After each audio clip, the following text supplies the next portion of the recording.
Saludos y bienvenidos. Hoy nos sumergimos en un tema, un tema espinoso, de esos que hacen que la gente se ponga incómoda, ¿no? Totalmente. Vamos a hablar del futuro demográfico de las poblaciones de ascendencia europea.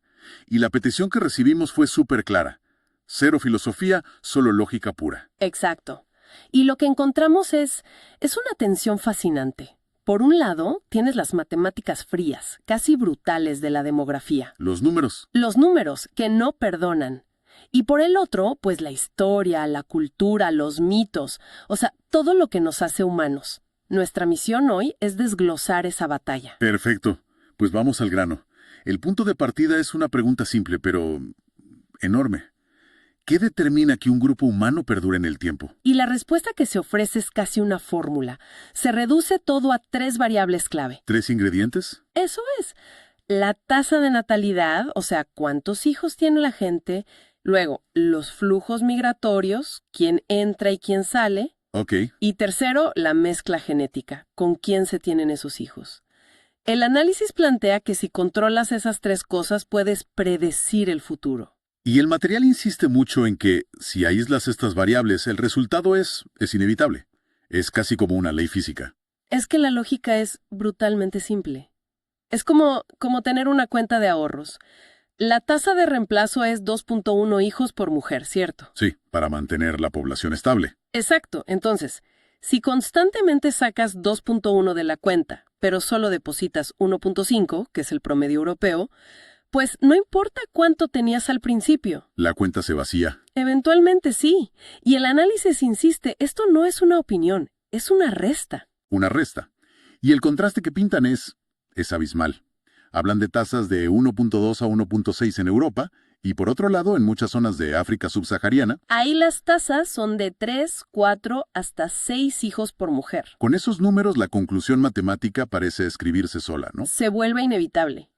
Si un grupo con una natalidad muy por debajo del reemplazo vive en un sistema abierto que recibe una inmigración Constante, claro. constante de grupos con una natalidad mucho más alta, su proporción en el total va a disminuir. No se presenta como algo bueno o malo, No. sino como un hecho aritmético. Como mezclar agua fría y caliente, la temperatura final va a cambiar. Es así de simple. Y con esa lógica se atreven a hacer proyecciones para el año 2100. ¿Qué aspecto tiene el futuro según este modelo? Se dibujan escenarios muy distintos. Para Europa Occidental se proyecta un futuro culturalmente híbrido. ¿Qué significa eso? Que es en países como Francia, el Reino Unido o Suecia, la población de ascendencia europea podría ser una minoría para finales de siglo. ¿Una minoría? Sí. En cambio, para Europa del Este, como Polonia o Hungría, el panorama es otro.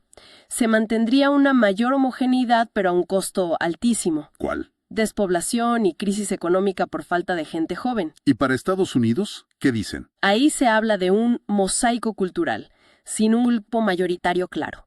Las proyecciones que se citan indican que la población de ascendencia europea ya sería minoría a nivel nacional en algún punto entre 2043 y 2055. O sea, ya, a la vuelta de la esquina. Básicamente, el futuro demográfico no es uniforme, es un mapa de diferentes realidades. Ok, entonces la matemática es implacable. Pero las personas no somos solo números, ¿no? Tenemos cultura, identidad. ¿Cómo encaja eso? Absolutamente. Y aquí es donde la discusión pasa de las matemáticas a la historia y a la sociología. Ajá. Se examinan las estrategias que distintos grupos han usado a lo largo de los siglos para mantener su identidad. Algunas son obvias, otras bastante ingeniosas. A ver, dame un ejemplo. Bueno, la más simple, el aislamiento geográfico. El caso de Manual es Islandia. Por su ubicación, mantuvieron una cultura y una población súper homogéneas durante más de 1000 años. Claro, si no llega nadie nuevo, nada cambia. Un muro de agua. Exacto. Pero claro, la mayoría no vivimos en una isla remota. ¿Qué otras opciones hay? Ahí entran los muros culturales. Se mencionan las normas matrimoniales internas, muy estrictas. ¿Como los judíos ortodoxos o los Amish? Justo esos ejemplos. Hay una presión social o religiosa muy fuerte para casarse dentro del grupo. Eso mantiene la continuidad genética y también la cultural. Entiendo, es una autosegregación voluntaria. Pero, ¿y los grupos que están dispersos por el mundo en diáspora? Para ellos, la clave es otra: la transmisión cultural intensiva. El ejemplo que se usa es el de los armenios. Ah, sí. A pesar de estar repartidos por todo el planeta, han mantenido su identidad a través de un pilar, sus propias escuelas y su idioma. Le enseñan a sus hijos a ser armenios, sin importar dónde nazcan. Y supongo que la última estrategia es la más directa de todas. Simplemente, tener más hijos. Es la más directa, sí. Se citan políticas pronatalistas, como las que implementó Francia después de la Segunda Guerra Mundial, o los fuertes incentivos económicos en Israel. Es atacar el problema de raíz, cambiar el primer número de la ecuación. Exacto. Entonces, con todo eso como base, las fuentes proponen 3 posibles caminos para la cultura europea. Una especie de elige tu propia aventura. Algo así, sí, aunque aclaran que uno de los caminos es mucho más probable. El primero es el escenario optimizado de continuidad cultural fuerte. Ojo, cultural, no étnica. Muy importante esa distinción. La idea sería que las instituciones, escuelas, medios, promuevan activamente la cultura de una forma tan atractiva que gente de cualquier origen la adopte. Suena bastante idealista. Lo es. Por eso, el segundo escenario se considera el más probable, el de hibridación. El escenario neutral. Eso es. Aquí, la cultura europea no desaparece, pero se mezcla con tantas otras influencias que se convierte en algo nuevo, una identidad mixta, globalizada. Y me imagino que el tercer escenario es el pesimista. Es el de disolución acelerada. Esto pasaría si las tendencias actuales se intensifican: natalidad por los suelos y un sistema educativo que activamente reemplaza lo local por una identidad global genérica. Y la cultura distintiva. ¡Se diluye! Se diluye. Ok, el panorama está bastante claro. Demografía, estrategias, futuros. Pero justo cuando crees que ya entendiste todo, las fuentes nos lanzan una bola curva total. La peste negra. Jaja, sí. ¿Qué demonios tiene que ver una plaga medieval con todo esto? A primera vista, absolutamente nada. Y es un giro que te saca del lugar. Pero se usa como una analogía potentísima sobre cómo un sistema puede cambiar de forma radical. A ver, explícame. El punto no es la plaga en sí, sino su origen. La fuente explica que la bacteria que la causó, la Yersinia pestis, era originalmente una bacteria intestinal casi inofensiva. Un momento. ¿Me estás diciendo que la peor pandemia de la historia fue por una bacteria estomacal que se actualizó? Exacto. Fue como una actualización de software que salió terriblemente mal. Un pequeño cambio genético le dio la capacidad de invadir el cuerpo y usar a las pulgas como vehículo. ¡Qué locura! Pasó de ser una molestia a ser el patógeno más letal de la historia. El punto de la analogía es una advertencia.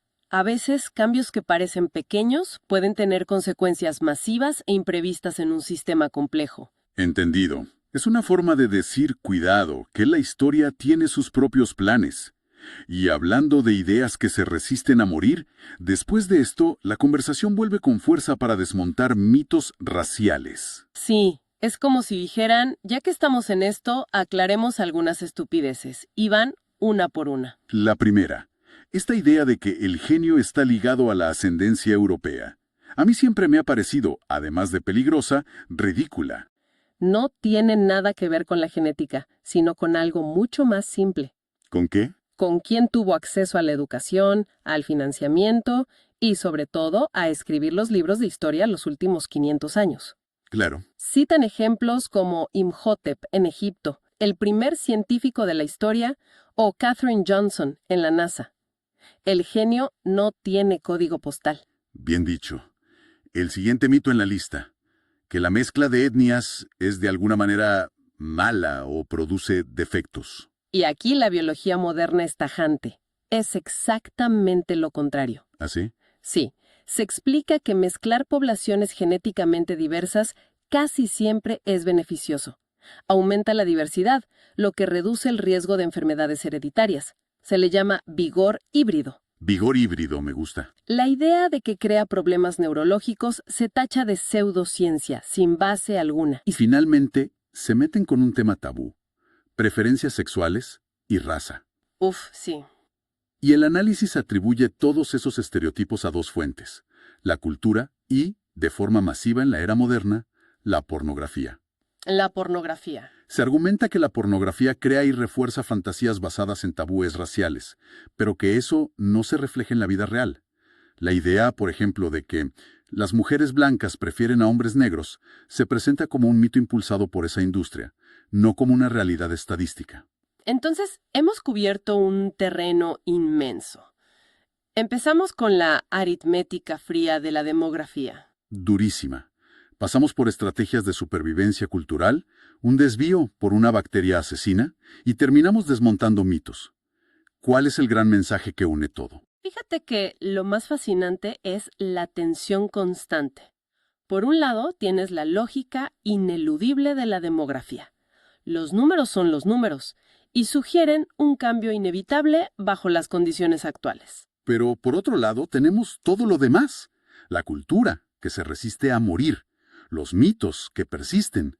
La identidad, que es algo mucho más complejo que un número, ¿no? Exactamente. Es el choque entre la lógica matemática de las poblaciones y la ilógica, caótica y fascinante psicología de los seres humanos. La demografía sugiere cambio. La cultura lucha por la continuidad. Y el análisis no dice quién gana, solo te muestra el campo de batalla. Y esto nos deja con una reflexión final. Una frase que sacan casi al final del material, que es bastante cínica, pero da mucho que pensar. ¿Cuál es? Dice: el humano conviviría con el propio diablo si éste le da lo que desea. Esa frase es una bomba y te obliga a hacerte una pregunta incómoda. ¿Todos estos cambios son simplemente una evolución natural, una corriente histórica sin conductor? Ok. ¿O son, de alguna manera, el resultado de una serie de pactos que hemos hecho? Pactos donde quizás se han priorizado beneficios a corto plazo. Como mano de obra barata. Exacto. Por encima de la continuidad a largo plazo. Es una pregunta muy provocadora y perfecta para seguir masticando mucho después de que terminemos aquí.